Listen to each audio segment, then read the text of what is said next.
FUT Birthday Paolo Maldini is the newest SBC into FIFA 23, and a lot of people are going to look at this card and think he's a little bit outdated. He did release like 2 months ago, but let me tell you something about Maldini. We'll get into it shortly, but the card is amazing. You know, he gets free chemistry by default, 87 pace, 72 dribbling, 77 passing, 97 defending and 87 physical. He can play centre-back and left-back. If you play him at left-back, you really are wasting this card's potential, in my opinion. In terms of traits, he's not going to have many traits because he is a centre-back. Pace is really good, 86 acceleration, 87 sprint speed. Most centre-backs do, generally speaking, have a weird pace split. Maldini is one of the few that does not. His passing is good, 71 vision, 90 short pass and 81 long pass.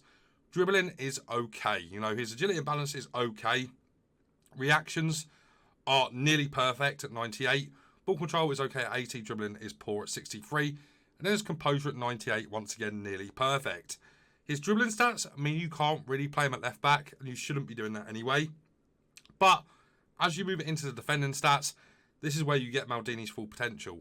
97 interceptions, 94 heading accuracy, 96 defensive awareness, 98 stand tackle, 97 slide tackle.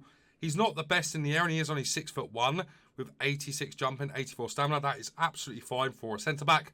90 strength and then 82 aggression. So, first of all, his aggression is very low for a centre-back, especially at this stage of the game. His strength is quite low as well for a centre-back at this stage of the game.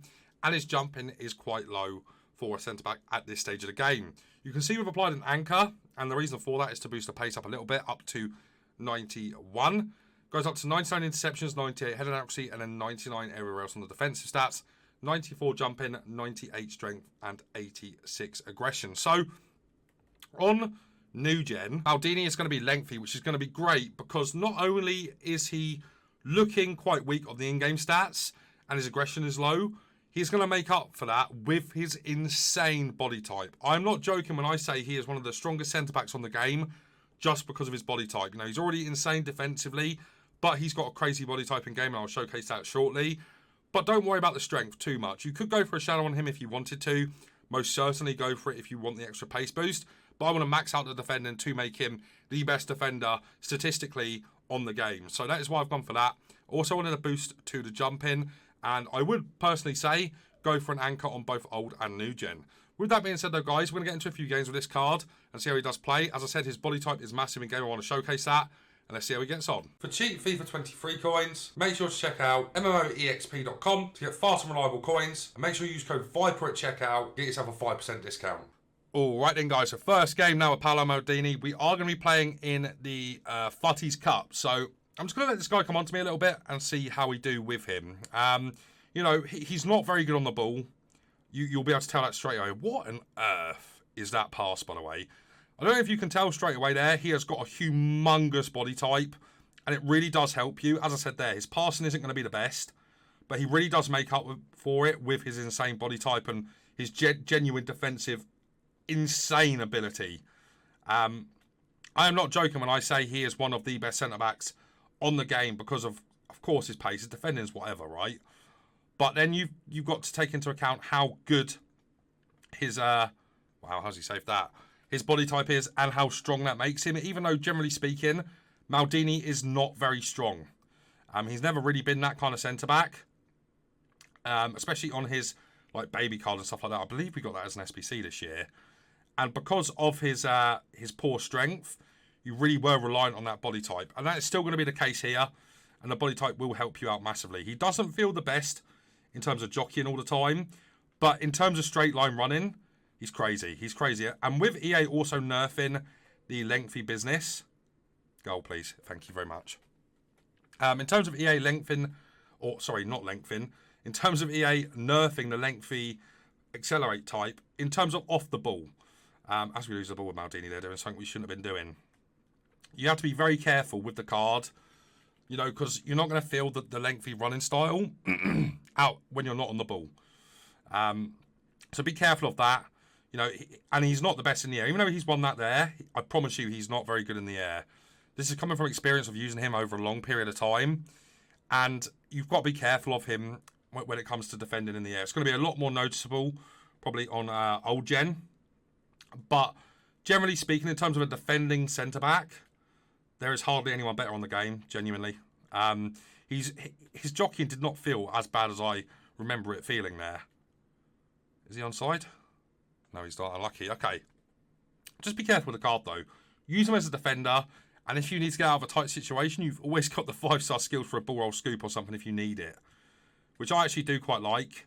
As I said, though, he is poor in the air. He's very, very poor in the air, so be careful of that. As you can tell, though, he is so good at getting it in between players, and because of the body type, feels so strong. And I'm honestly not joking, but I do genuinely think he is one of the strongest centre-backs on the game. Which is crazy, because my understanding of Maldini is he's always been very weak. But this card is certainly different to what I'm used to with that. Look at that from him. I mean, that's just crazy. It's just crazy. Oh, Dybala. That's a Penrith. Very nice. And this guy's ready to leave, which means we'll get into another game. Dybala, score a pen, please. Oh, okay. He's missed it. Is this guy going to leave now? Probably not. All right, guys. So we did actually play another game with Paolo Maldini, but the footage, I just didn't press record, which is a bit unfortunate. But I've got a lot to say about this card, and I've used him an awful lot on both new and old gen, so I don't need to play too many games with him to tell you what I think about this card. So, first of all, we're going to go from his pace all the way over to his physicals and, of course, his defending. His pace is brilliant. He's got that big body type in game. He moves around the pitch really fast for somebody that's got that bigger body type. His passing isn't very good. He's going to be okay with it. Just don't do a lot of through balls or driven passes with him. That 4-star weak foot is very nice for playing on both feet, and you can feel that in game. His ability to play with both feet is very, very nice and is quite undervalued on centre-backs. So if you need to play with either foot, you can, and trust him with that. But his passes aren't always going to be pinpoint. You know, his vision's too low for his passes to be that good. In terms of the dribbling, whilst his dribbling stats, agility and balance aren't the best, they're okay for a centre-back. And we talked about the reactions and composure a little bit. Reactions means that once he's tackled, he reacts quickly to get the ball back. Composure is quite hard to explain for centre-backs. I'll explain it for forwards first. Basically means if they go through one-on-one on goal, or they've got a little bit of pressure behind them, they're going through one-on-one, they're more likely to miss a shot the lower the composure they've got. In terms of defending, it means that they feel pressure more and their AI goes a bit more dodgy and they don't work for you as well in terms of AI defending, and they're more likely when they've got low composure to tackle and not win the ball back. So this card is brilliant for that. Almost maxed out for composure and reactions. You cannot get better than that. Honestly, it makes him feel so good in game for tackles. And also, you know, with his defensive awareness being 99, that is essentially defensive AI, right? He is the best AI defender on FIFA 23, in my opinion. Because of the reactions and composure combined with the defensive awareness being at 99, he literally never misplaces a tackle. He literally never, ever, ever buckles under pressure. And he just feels so composed. It's just absolutely wild. Like, I don't think, other than... Sorry if you can hear the helicopter, by the way. I don't know if there is a better centre-back on the game, even now. You know, I know we've got Delict, who you could argue for sure is better than Maldini. But Maldini offers something that is unseen to stats and, you know, to the card itself. And it's the body type. The body type on him is the biggest I've ever seen. He is an absolute unit in game. I have to say that it's kind of crazy to play with. And it kind of means that regardless of his strength, this is why you could go for a shadow if you wanted to. He is going to feel like he's got 99 strength with the body type. He is absolutely ridiculous with that. And he shoves people off the ball like they're not even there, man. It is ridiculous. And, you know, as we talked about with his tackles are the best on the game. You know, whilst he has low strength, and even his baby card didn't have the best strength, but because of the body type, it completely changes the card. And this is what I'm talking about this stage of the game. You're more looking at body types than you are anything else. And he has the best body type for a centre-back on the game, with good pace, with insane reactions and composure. And it really does make him a goal. I don't know if I talked about the skill moves as well. The skill moves are actually quite useful. If you know how to do 5-star skills, the ball roll scoop's really nice under pressure. The reverse elastico and the elastico are really nice under pressure and can help you out in tight situations. So that's actually quite helpful, believe it or not. Medium-high work rates are perfect for this card as well. Do not play this man at left back. Just don't do it. Play him as your centre back. And he's got a few kind of stats, I would say, that are similar to Klosterman. And the thing about Klosterman is you can't play him as a centre-back. So this is essentially like getting Klosterman at centre-back. But my God, guys, this centre-back is just unbelievable. I have no other words to say other than he's an absolute monster. And you would be doing yourself wrong if you didn't get him, if you haven't got centre-backs that are absolutely godly.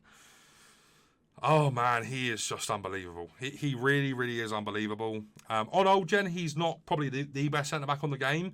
I'd probably say there's 2 or 3 more better than him. De Ligt and Eder Militao are probably better than him on old gen. On new gen, I would say he's there with probably Virgil van Dijk as the best centre-back on the game. You know, being lengthy, and whilst you can't feel it outside of possession, in possession you can feel it, which makes him a good driving forward centre-back as well when you need him to be so. So, guys, I'm going to rate him a 10 out of 10 on new gen. He's going to get a 9.5 out of 10 on old gen. Go and pick this one up. I promise you will not be disappointed. And let me know what you do think to him in game. Guys, if you have enjoyed today's video, leave a like on it, subscribe to the channel, and turn on the bell so player review. But, guys, it's going to be it for me for now. So, take care.